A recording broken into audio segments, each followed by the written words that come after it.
200'ten артык укытучы килә иде. Билгеле сәбәпләр аркасында оештыручылар быел аларны авыллардан гына чакырырга булганнар. Сап татар авыллары булса да, анда да ана телен укытуда байтак проблемалар ачыкланды. Гаҗәп хәл, кайбер мәктәпләрдә дәресләр саны инде 1 сәгать кенә түгел, хәтта 15 минутка гына калган. 5-6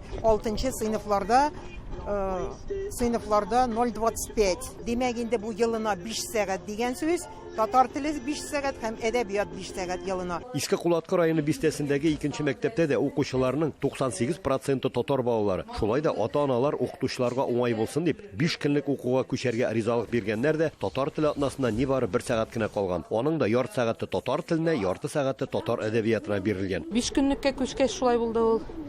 Аны ата-аналар да уйламаган була инде, ризалаштылар һәм шулай итеп, менә безнеке 5 көнлеккә күчкәч, менә шундый проблема барлыкка килде. Приказ кирәк диләр, чтобы не булсын.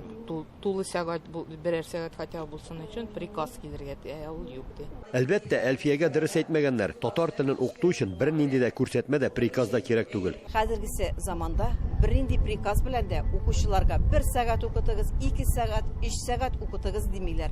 Моны һәр мәктәп үзе хәл итә.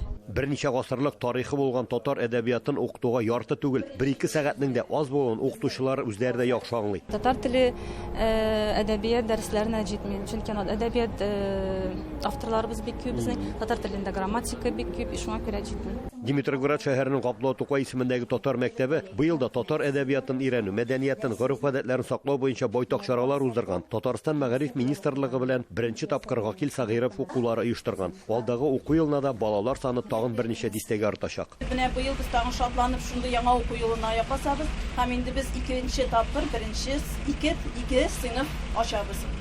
Шунысы шатландыра, тагын ел буена инде безнең мәктәпкә укучылар саны арта бара. Форумның берелеше Идел елгасы буйлап Теплоходта узды. Анда авыллардан килгән мөгаллимәләр, Казан кунаклары, язучы, Тукай премиясе лауреаты Камил Кәримов һәм Казан утлар журналының баш мөхәррире орынбасары Вакиф Нуриев белән кызыклы очрашуда катнаштылар. Без милләтләрне югалтып, гомумән дәүләтне югалтабыз.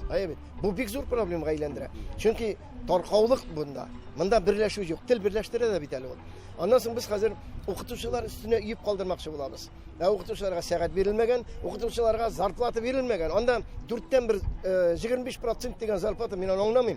Ничек аның белән көрәшергә була? Укытучы ул һава белән, су белән туянып кына эшли алмый. Ул да кеше. Аның да тамагы бар, гаиләсе бар име. Шуңа күрә монда иң беренче чиракта татар теле укытучыларның авторитет күтәрү өчен зарплатаны арттырырга кирәк. Менә шул вакытта укытучылар кызыксына торган була име. Су өстендә узган сөйләшүдә дә сүз телне саклау, ана теленең бүгенге сакланышы, балаларга китапка мәхәббәт тәрбияләү кебек бүген күпләрне борчыган мәсьәләләр хакында барды. Китапның үзе укучысы бар. Ул үзе укучысын бары таба. Яхшы әсәр үзенең укучысын таба. Аның бүген тапмаса, ул иртәгә таба яхшы әсәр. Аның бит әле чыкты китап.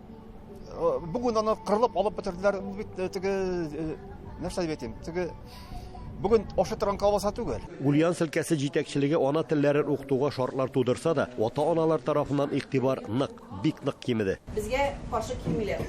Институт директоры да, министрлыкта да түгәрәк истәләр оештырабыз дисәк, оештырыгыз диләр. Менә ноябрь аенда гына төрле мәктәпләрдә татар теле укытылышы торышы турында түгәрәк истәл оештырдык.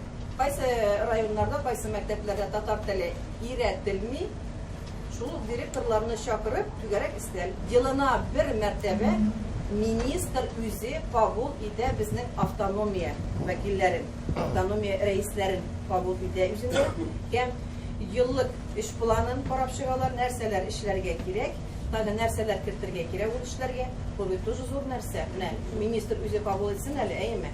Менә шундый эшләр алып барабыз. Киңәшмә азагында Әлфия Әбетдинова яңа уку елы башлангач ел укытучысы, иң яхшы ана теле кабинеты һәм иң яхшы мәктәп музее бәйгеләре игълан ителәчәк диде һәм укытучыларны аларда катнашырга чакырды. Ульян өлкәсеннән Рамис Сафин, татарлар.